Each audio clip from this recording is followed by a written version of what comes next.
Hello, everybody. My name is Loyola Rankin. I am a college success coach here with the American Indian College Fund. So yat e she Loyola Rankin yan she hatso nishle na kai bashichi todikli dashiche na kai dashinale. Hello, my name is Loyola Rankin. I am Meadow people born for the Mexican people. My grandfather was two rivers flow together, and my paternal grandfather was Mexican. I am joining you all from Albuquerque, New Mexico, originally from Coyote Canyon, New Mexico. And I'm very happy that you have decided to join my session, planning to attend a conference. The session outlined today is we're going to talk over the basics of what it is to attend a conference, why you would consider going, what to expect, and honestly, like, what should we be thinking about while we're at the conference? So I will have the chat open. So if there is any questions, feel free to utilize the chat. You can also raise your hand. Feel free to get comfortable as we go through the slides here this afternoon. All right, so let me share my screen with you all. Okay, just make sure I have my chat open, Q&A, just in case. All righty, perfect. Okay, so here we go. Planning to attend a conference. The workshop goals and the agenda for today. My goal is to do a presentation to showcase Native American National Conference that might be of interest to you, as well as providing a layout of pre-attending and post-conference items to consider. The goals are very straightforward for this presentation. I don't want to overwhelm you. If you have attended one before, fantastic. Feel free to share your experience in the chat. If you are still unsure, like you've been to one, but it wasn't what you thought it would be, we're going to talk about that as well. And if you've never attended a conference at all, no problem. We are going to go through what it means to go to these spaces of professional engagement as well as industry development. Okay, so we're going to go through some presentation slides and Q&A at the end, but feel free to stop me if you do also have questions throughout the slides. Also feel free to throw them in the chat too. All right, here we go. So first up, here is a list of national conferences that are specifically for Native Americans in different fields and industries. Not all conferences are going to be around demographics, so definitely take that into consideration. You might be amongst people who don't share your same demographics, and that is okay. These ones here I specifically pulled because they are specifically geared towards Native Americans, and the topics they cover might be of more relevance, let's say, to your interest or your community, have a stronger impact. They'll understand the nuances of the different, stakeholders involved, as well as, the historical implications that can take place inside of these conversations. So I did include the Native American Fish and Wildlife Society. They had their national conference a few days ago, actually, in Welch, Minnesota. We have Nakai coming up, the mid-year convention and marketplace in Cherokee, Nebraska. That's North Carolina. NASI is coming up, Minneapolis, Indigenous Media Conference, Oklahoma City, Oklahoma.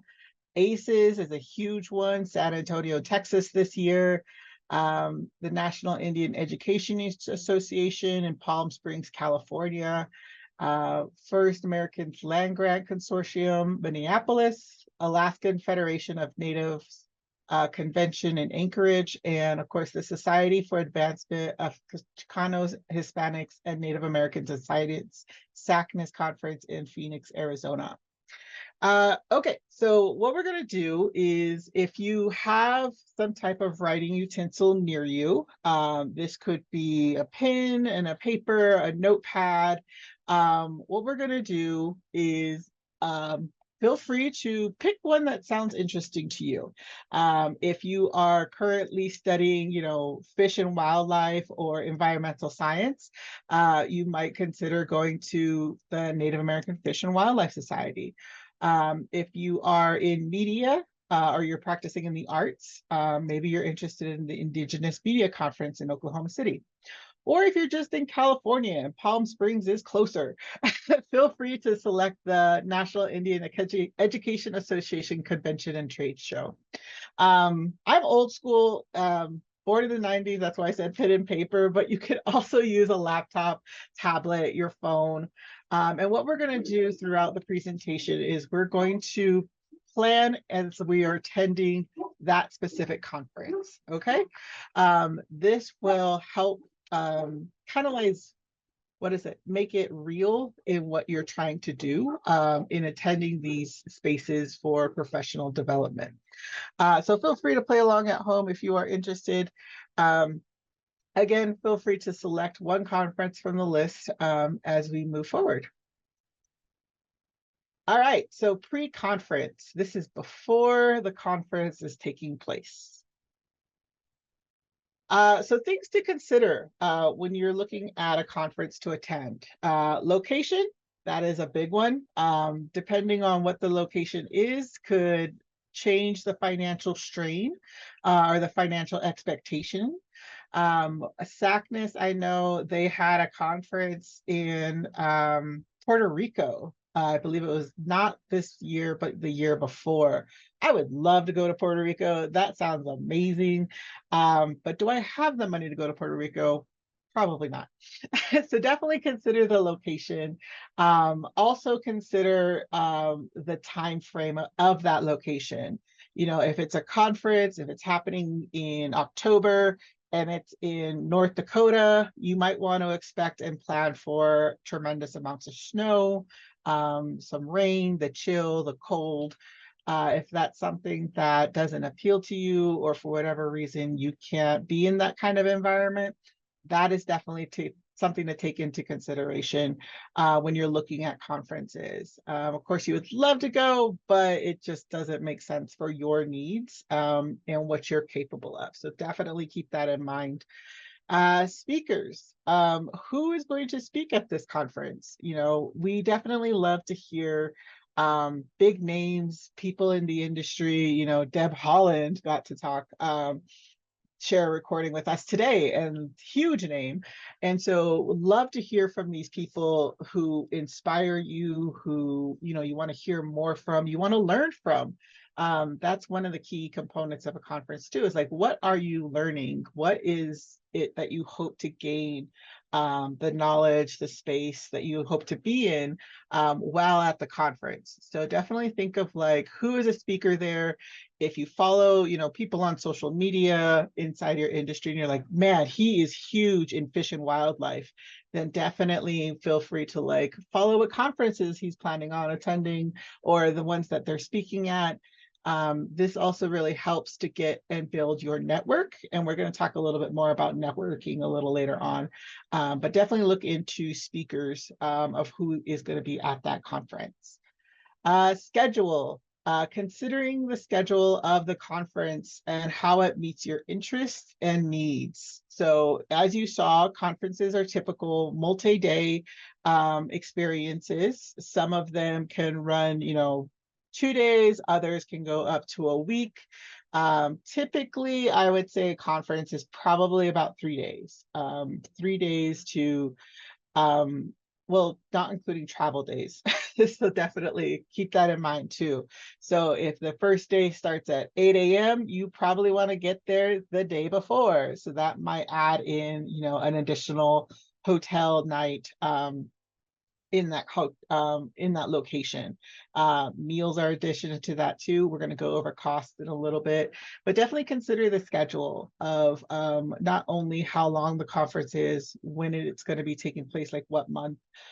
Is it through the weekend? Is it during the weekday? Do you need to take time off of work? Will you need to find, a not healthcare provider for, people you care for, children, elderly, your family. Will you need to let your faculty know if you are in classes? As you saw, ACES is taking place during October, pretty much during the fall semester. So you'll probably need to notify your faculty like, hey, I'm planning on attending this conference. Um, can I get an excused absence, or do I need to, do a paper beforehand if there's a paper due at that time, making those arrangements. So it's not just the schedule of the conference, but how that conference impacts your schedule as a student, as a person, as a caretaker, employee, list all of your responsibilities. How does the schedule impact your schedule, the day to day? So that's definitely something to consider before attending. Costs. We definitely want to look at the cost of attending. Does this meet your financial budget? Not only are we talking about, the location, the hotel, food, we're also talking about, registering for the conference. Some conferences can get pretty pricey, and that's okay. We're going to talk a little bit about the finances of that too, but is the cost and where it's coming from, those finances coming from, are they meeting the need of what you expect to learn, your networking? Definitely consider a conference to be an investment. You are investing your time, finances, resources, yourself into this space.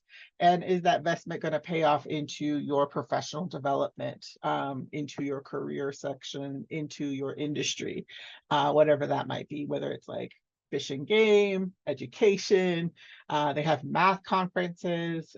Technically, Comic-Con is a conference, but we're not really talking about Comic-Con. We're thinking more of the professional side of conferences. And then, of course, social media. Always encourage scholars to look at the social media accounts of who's hosting the conference. Some are, more up to date than others, but definitely taking a look at the social media accounts to see what's planned, to see the promotions that are going on. You saw with the planning of this conference that we did have some promotions taking place as well. Like if you signed up and registered on a certain day, you were likely to be into a raffle for prizes. There's certain benefits that go on sometimes on social media. So definitely would encourage you to take a look there, follow them, as well as like looking at the resources they can provide these social media platforms. So these are just some things to consider while you're looking at your conference. So from the last slide, one of those conferences that you picked that are coming up, let's think about it. Let's think about the location. Who do you expect to speak at the conference? What's the schedule look like? Costs, social media, definitely follow ACES, SACNAS, especially if you're in the STEM fields, on their social media accounts and see what resources that they can provide and share with you. Just checking for questions. No questions at this time. Okay. All righty, so here we go. The big question, right, of how do we create a budget for the conference? So the big thing is to look at each section and kind of get a gauge of how much money you expect to pay. That's kind of like where the budgeting part comes in. So transportation, are you going to drive? Are you going to fly? Is there a ride share, a shuttle, or are you going to take public transportation? So a lot of conferences do happen here in Albuquerque. Brag, I know, I'm sorry. So I expect like I would drive, right? Because I live in the city, like I'll just drive to the location and it's good for me. Now, if I wanted to attend a conference in, California, would I drive or would I fly? That's kind of the cost analysis breakdown that you want to do. Like, is it cheaper to drive or is it cheaper to fly? Now, keep in mind when you're driving, you're not just talking about gas, but you're also talking about wear and tear on your vehicle, upkeep, as well as specific dangers that are present in driving than in flying. And I don't mean anything crazy. I just mean like flat tire, you blow a gasket, um, I don't know, basic maintenance stuff with vehicles. Um, do you need to get your tires rotated, and all these other things that come up, as well as the cost to you as a person. From Albuquerque to California, it's something like, I think it's like 18 out. No, can't be that long. It's like 10 out. No, it's not that short. I don't know how long it is to California. I'm going to say 15 hours. I have driven it and I already forgotten. Let's say it's 15 hours. Do I want to sit in a car for 15 hours? Probably not. I don't really want to. Not really. Or do I want to take like a 2-hour flight? That kind of cost too is also a factor in this as well. So not only do you have to plan for the trip there, but you have to plan for the trip back. So I go there 15 hours, do 3 days of high intensity like networking, as well as focus trading. That's what my English teacher used to say. You got to focus trade. Focusing. It's focusing and concentrating on these specific like jargon heavy like types of topics. And then I have another 15-hour drive back that last day. Doesn't sound great. I'm not into it. I don't like it. So definitely think about that when you are planning this location. If you are going to drive, fly, do a ride share and shuttle and public transportation. But again, you also want to weigh, if you do fly, you have to find a way to get from the airport to the hotel. And if you're not at the hotel, how do you get to the conference location? Those things you have to plan out. Is it walking distance? Is there a shuttle being provided? Are you going to take public transportation? And I know here in New Mexico, public transportation is not very well used. I'm going to say it's not heavily invested in. So I honestly don't know how to use public transportation before my time on the East Coast. Like definitely it's different. So you might have to teach yourself certain things too if you decide to go that route. Things you don't normally have in your area, you might want to consider when you go into these spaces as well. Lodging. So typically a conference will be hosted at a hotel. Well, I guess that's typical. Some conferences are hosted at a convention center, just depending on the size of the conference. That's also the big thing to look at too, how many people they expect to attend. There is a host hotel. Typically they will have rates for people who are coming to the conference, but do know that those rooms book up fast. So it's best to know whether or not you're going to a conference months in advance rather than weeks or even days. So you want to make sure that you're planning these things. And that's why I wanted to incorporate this particular workshop into the summer conference, because again, those conferences that you might be interested in attending, those are coming up and you have now months to plan for them and look for resources and funding and make all the needed preparations before you actually go. So definitely consider that as we're moving through the summer months into the fall semester. So definitely think about the host hotel. I would say it's very convenient. Your room is right upstairs. The convention is right downstairs. It's fabulous. You don't really have to leave the building, especially if it's in winter. You don't want to leave the building. It gets cold out there, y'all. So that would be great. But again, they do book up fast. So you might consider a nearby hotel.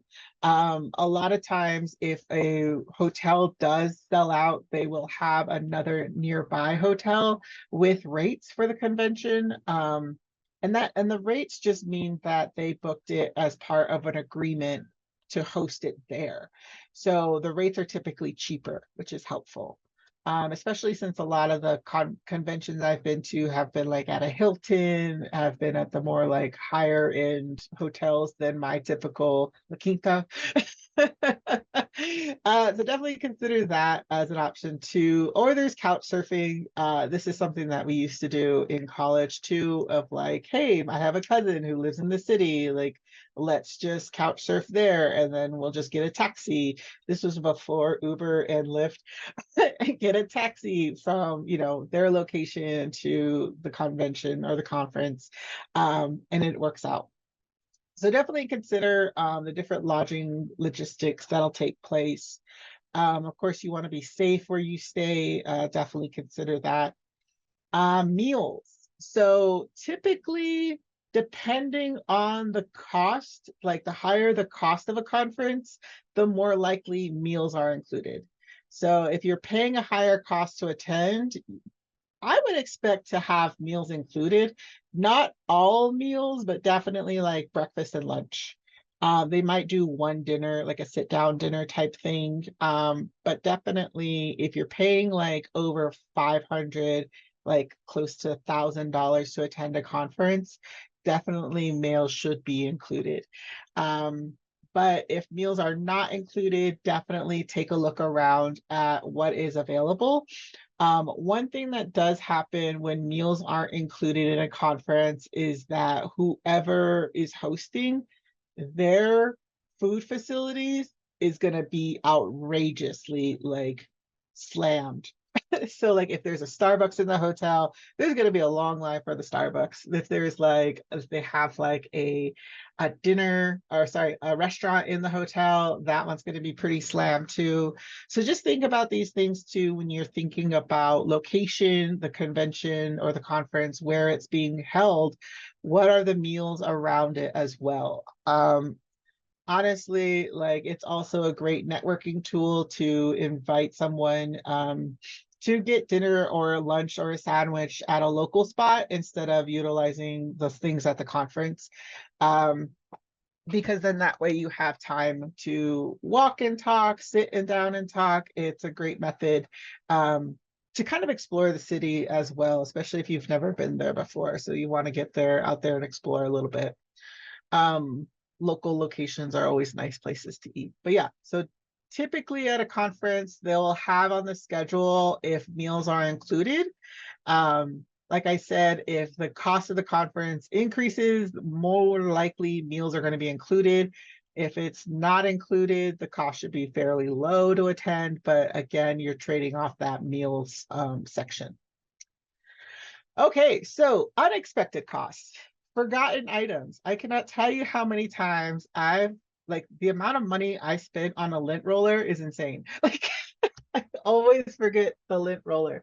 Um, Things that you forget, your toothbrush, toothpaste, just things you need, deodorant. Like, oh man, that's happens so often. I always end up buying more when I'm out there. And so those might be like expenditures.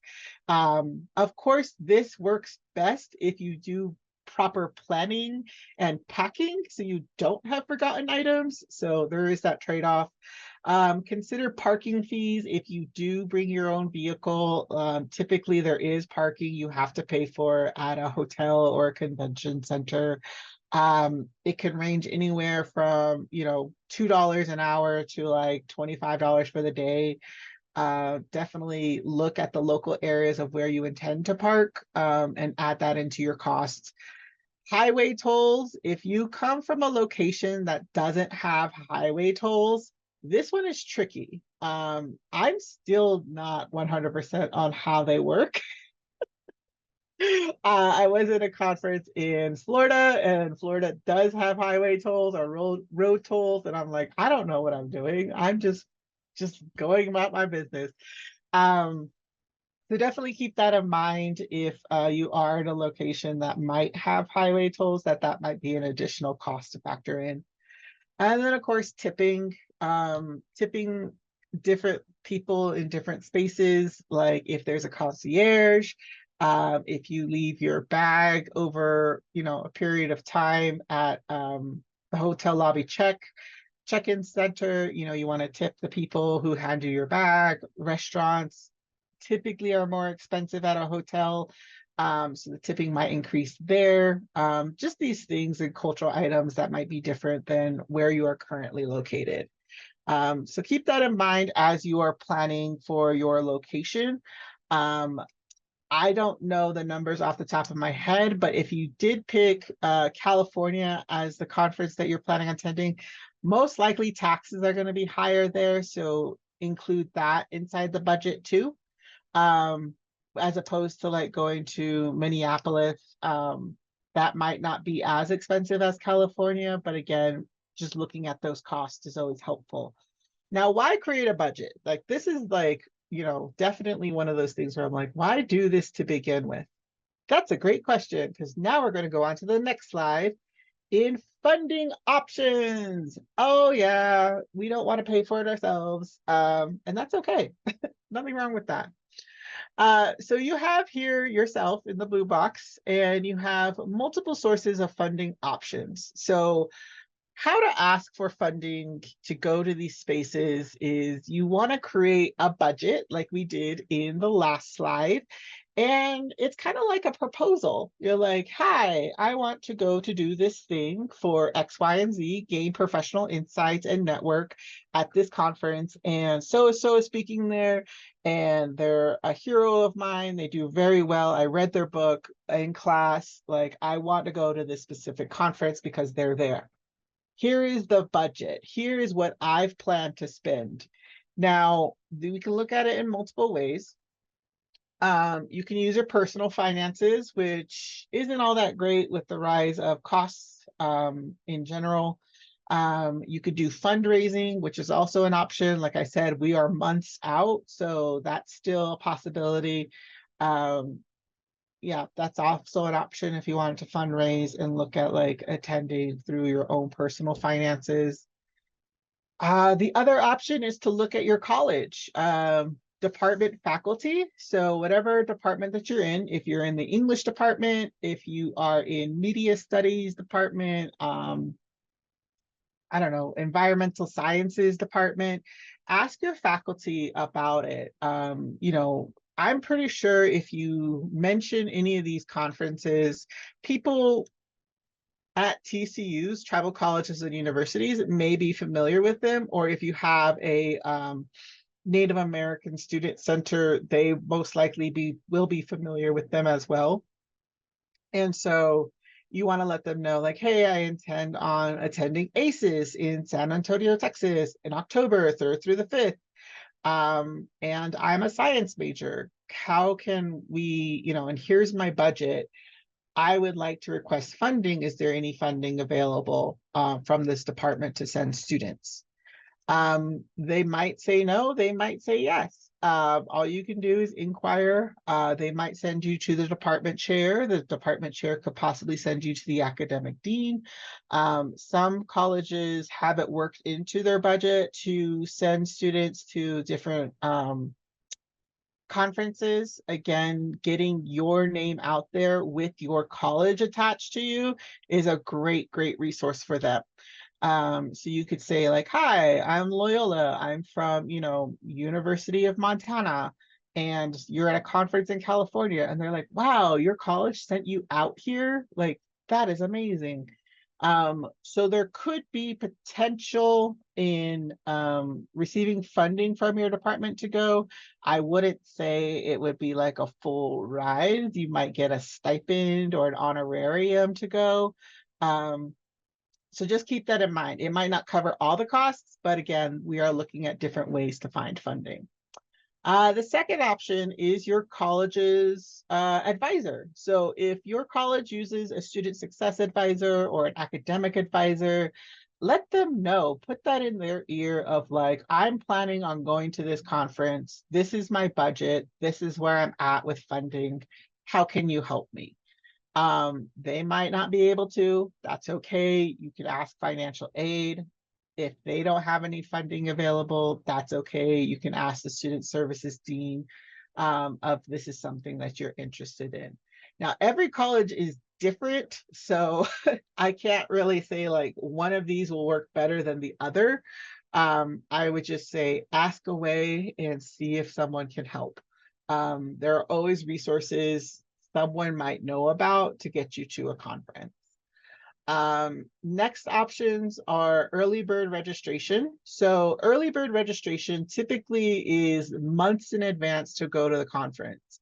It does require you to commit to going, of putting down, funding to go, but it could honestly save you anywhere from $100 to $200 sometimes. So if a conference is expected to be well attended, they'll ask for early bird registration to put money to register early on to save a certain amount. So definitely consider um, early bird registration if you are 100% that you are going to go. Student registration, so that's another option too. So some conferences have student rates. So definitely look into see if they have specific amounts for students. Sometimes it's cut as much as half, which is pretty great. So if the conference to attend, it's $100, they'll have the student rate for like $50. But it depends on the conference. And of course, they'll have student rate early bird, which is like $25 instead of 50. And then after a certain date, it jumps up to $50. So definitely consider that too as an option. Work that into your budget of like, I need a commitment because it needs to be done by this point. Some conferences offer scholarships. So not all of them, like let's just be clear on that. Not all conferences offer a scholarship to attend, but some do. So definitely look at the website. Again, follow their social media accounts. You typically do have to apply to be considered for a conference scholarship to attend. But definitely if you are set on going, for sure, like there's nothing wrong with like applying to a conference scholarship. And then the last one here, we have some outside resources. There's the professional development grants. This is something that you could Google. We do have a professional development grant here at the American Indian College Fund. It is limited, however, on how many people can be awarded per semester. Anna Marie Stevens, I think it was yesterday or today. I don't remember. So sorry. I should be better prepared for this. Anna Marie Stevens oversees the professional development grant or student professional development grant here at the College Fund. So definitely consider applying, and you could say you are attending a conference because that's how you develop yourself professionally. Makes sense. There's other resources too to look at if you look at professional development grants. For students specifically, definitely make sure that people know that you're a student because there's funding available possibly. And then of course check with your tribal scholarship office. The Navajo Nation doesn't have a lot of funding for this, I don't think, but they do have like workforce development that could possibly have funding. You could check any type of tribal office and just let them know, like I said, let them know that you're interested in going to do this thing. And again, they might not be able to pay for everything, but you could get a stipend, you could get an honorarium, just something to help your costs along. So that's great. That's an idea. So hopefully on your piece of paper, because I didn't instruct you to at the beginning of this slide, write down resources. So you picked your conference, you kind of have a rough outline of a budget of what the conference is going to look like, where you're going to attend. Write down some resources of who you could ask, like who you could present your budget to and say, I'm interested in going to this conference.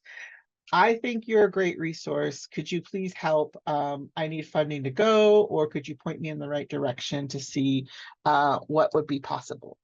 So that's the third part of your paper there. Go ahead and write that down of like, who are some resources you can reach out to that might be able to help you with your funding. Okay, so we got the pre-conference. We're at the conference. Yeah, all right. This is awesome. There's so many people here. It's a huge city. I don't know where anything is. That is typical. So definitely do not stress. One of the great things about being at a conference is almost everybody's in the same situation as you. They're all lost. Like They don't know where the main hallway is or, what room is located where. So definitely don't panic. You got there. Let's learn some things. Alrighty, so while at a conference, first things first, you want to check in. So you got to check into the conference. This is where you will find your swag bag, you'll find your name tag, information about the conference. They'll usually have like a map for the location so that way you can find it. More and more people are utilizing an app. So they'll say like, oh, download this app to find the location. Here is the Wi-Fi password. And my phone just dies all the time, so I much prefer having a paper copy of things. Um, so definitely stop in at the check-in office or check-in center, and they will get you all the information you need. You'll be marked as having attended. Typically there's swag items too, so you get like a little baggie full of stuff, which is always fun. And then, of course, they have conference ribbons sometimes. So each conference is different. Like they make it fun. So it's a great energy getting registered and everything. Make sure if you do go to have your registration confirmation. It's only happened to me once, but I paid, had the registration, and they didn't have my name tag. And so I kind of had to like provide the registration confirmation. It hasn't happened since, but like that one time, you know what I mean? So definitely consider keeping that with you while you check in. Keynotes. So throughout the conference, there are going to be different keynote addresses. So if you attended this morning's session with Deb Holland, Amanda Ruiz, and Vanessa, those were our keynote addresses for today. They are the big stars. They are the people who are going to inspire you. They're going to share some remarkable words. And that's what we would love to see at these types of events. They're usually a large assembly. Typically first thing in the morning, at lunch. Sometimes they'll have a keynote address in the evening if there's a dinner provided. But yeah, they share their experiences. It's a very inspiring moment. Like great keynote speakers will make you cry. I've cried at a couple before. I'm not ashamed to admit it. They're just really amazing, amazing speakers. So definitely consider attending the keynote addresses. And typically, sometimes like I've fallen into this trap when I first started going to conferences of like, there's so many people here, they're not going to care if I'm not here. And you're like, well, I'll just duck out and like go do something else. And I was like, yeah, you could. Like, it's your time, it's your investment, but for sure, keynote addresses are really cool. Um, Sessions and workshops. So right now you are in a session, you are in a workshop. These are held throughout the conference time. Um, they run on the conference schedule, typically multiple workshops running concurrently, just like we're having now. There are other topics being covered and talked about in different rooms, and you might get FOMO, fear of missing out. Um, and it happens, it does. So what some people do is they'll highlight like specific ones they want to go to and then duck out halfway through and go to a different room and just kind of like bounce around. And then you have people like me where I'm like, I already sat down, I'm here for the full ride. Like a workshop would have to be really, really bad for me to leave. um or I'd have to be really, really sick. That's the other thing too. I did get sick because you have a bunch of people around you traveling from different places. It happens. Um, so just depending on your strategy of how you want to tackle things, like that's definitely great. Um, the other thing too is the social activities. These are typically in the evenings. Conferences will have gatherings, they'll have ways to engage with one another. You might have to pay additional, or you might need to RSVP to attend. Not always, but definitely keep an eye out for that too. Like spaces do fill up, but definitely keep that in mind. Typically, not typically, I shouldn't say that, but like at, native run or native community conferences, there might be a powwow. So consider that if you're interested in attending a powwow in the evenings, those types of things. Okay, so the last one is actually at the beginning. It's the pre-conference workshops. So some conferences do have a pre-conference workshop. This is an optional workshop experience. It is typically held before the official conference kicks off. Sometimes they'll have topic-specific details to go through, or like it'll run longer, like it'll be like a 5-hour workshop instead of your typical hour workshop. um these ones do typically have additional fees. You don't have to go to them, but if it is something that you're like, man alive, that would be great, I get a certification for going to this workshop or doing this thing for 5 hours, and that's really going to help me professionally, perfect, do it, include it in the budget, let people know that's something that you're interested in doing. But those are optional. You don't have to attend, but they typically do cost additional to attend. Alrighty, so things to consider while at the conference. Your attire, like what are you wearing? What's happening? Professional conferences will be business attire. So, nice shoes, slacks, nice button-down shirt, no t-shirts, maybe a cardigan or a blazer, business attire. That's typically when you've entered into like your career after you graduate, like someone's paying you to go to a conference, you want to dress professionally. If it's a student-focused conference, more business casual attire, I would say. So like something like ACEs, I would say business casual. They might have like a networking social hour that you want to dress business professional in. So definitely keep that in mind. Again, look at that schedule to see how to dress, not only with the location, the weather, but also what events are you going to be attending. So definitely consider your attire. You are going to be sitting for long periods of time. You will be inside. But you can never tell with a conference if they have the AC on or if it's blazing hot. It's one of the two. It's never comfortable. So if you get cold easy, make sure to take a wrap. If you get hot, make sure to wear like lighter clothes. I'm sorry, that's just the way that goes sometimes. Blazing hot or freezing cold. Um, Social battery, definitely consider your social battery. If you're introverted, extroverted, or both, be mindful of your social capacity. Pace yourself throughout the day. If you need to take breaks from other people, go find a spot to just sit and be by yourself. That's fine. Talking to speakers and the panelists. It's always helpful to learn about the speakers and panelists before going to their sessions, to better ask and understand their presentation. That's always helpful to know where they're coming from.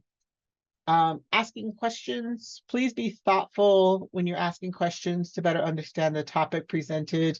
Be mindful of time. I do know some people love to hear themselves talk, and where they're trying to preface the question and it's just like 20 minutes of them talking about their life, and then they ask the question and you're like, that wasn't what this is for.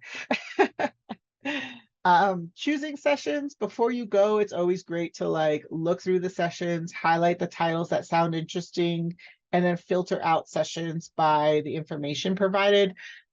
This helps you to finalize a list and have a game plan of where you're going. Because some conferences are massive, they're huge, they're like 3 floors, they're like rooms are like hidden down hallways, and you're like, I don't even know if I can go down there.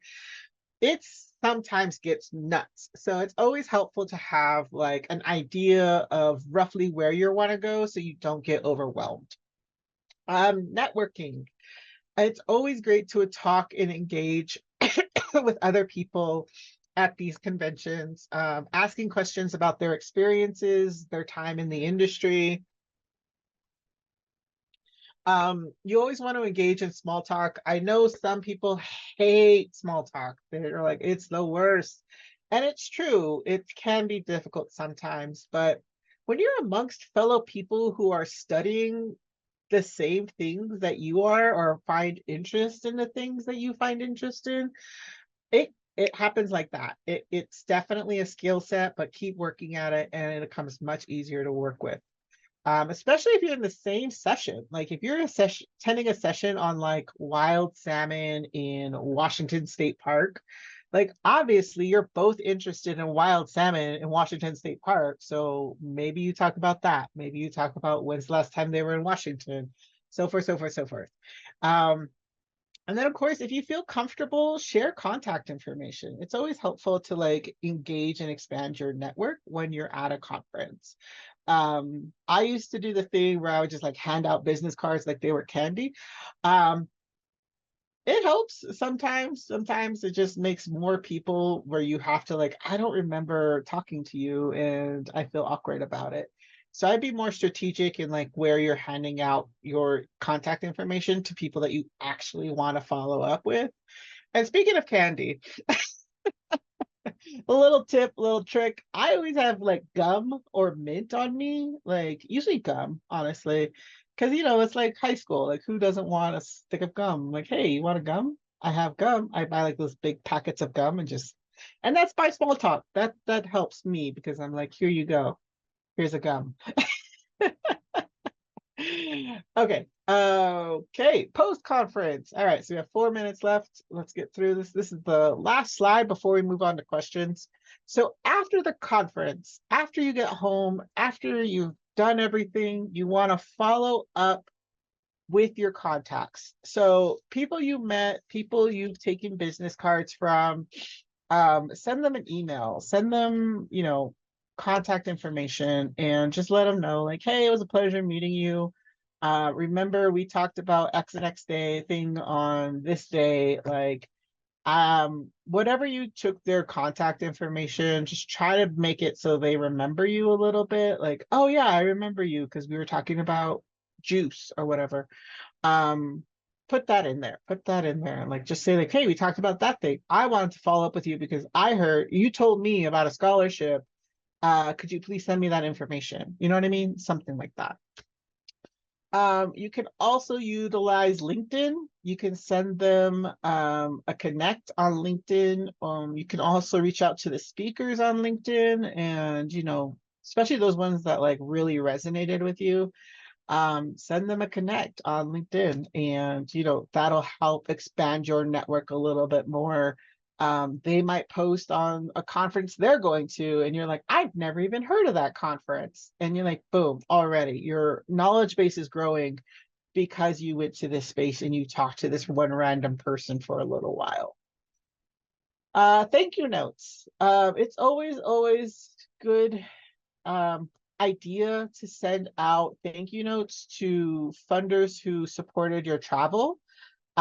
Whether you know you utilize any of the funding resources that I suggested, it is great to send them a thank you note. Um, this could also be to mentors who supported you attending, or the funding that came from your department, or someone who told you about the conference. Like, it's always great to say thank you notes. And this is when you just say, thank you for letting me know. Thank you for funding this. I learned X, Y, and Z. Wouldn't have been able to do it without you. Thank you. Sign your name, hand them a card. That's always helpful. It's just always it. I've done it, and honestly made a lot of really great connections just by a simple thank you note. Okay, next year's conference. Keep in mind, if you had a great time at a conference and you're like, man, alive, this was great. I really enjoyed this. Consider going to the conference again the following year. Put it in your dates. Lock it into your calendar for sure. And then of course, like if you really enjoyed that conference, you might be a presenter in the future. You could always be added to the conference's newsletter, um, or their emails, or their social media, because they'll have a call for presenters. And typically this happens a few months after the conference you were just at. Like these things turn around so quickly sometimes. And so they'll ask for a call for presenters, and they will have a, you know, an outline of like what they're looking for in the next conference you attend. you write up a workshop or a presentation, you follow the parameters and you submit it, and bing, bang, boom, you're presenting at the conference. Sometimes they will pay for you to go, oftentimes not. Like, you have to find the money to go on your own, which is terrible. I'm like, come on, slide me like $50, please. But yeah, so consider that too. Great resource if you continue on with the in that trajectory, in that field, in that industry. Like I said, fish and wildlife, if that's your passion, absolutely go for it. All right, so we're right at time. I believe we're going to be taking about a 10-minute break. I will stick around for questions. So if you have any questions or concerns, feel free to hang out. This is also a great time after a conference of one-on-one with the speaker. If you have like a very specific situation that came up and you want their opinion, or how they just presented could find a solution for what your situation is, always the one-on-ones are great. Definitely fantastic. But yeah, thank you so much for being here. I deeply appreciate you all. Have a good day, and I'll hang out for a while. Yeah. Any questions? All right, great, great, great. Well, I'm going to end the session, and that'll send you back into the lobby for you to select your next workshop you'd like to attend. Thank you all. Have a good day.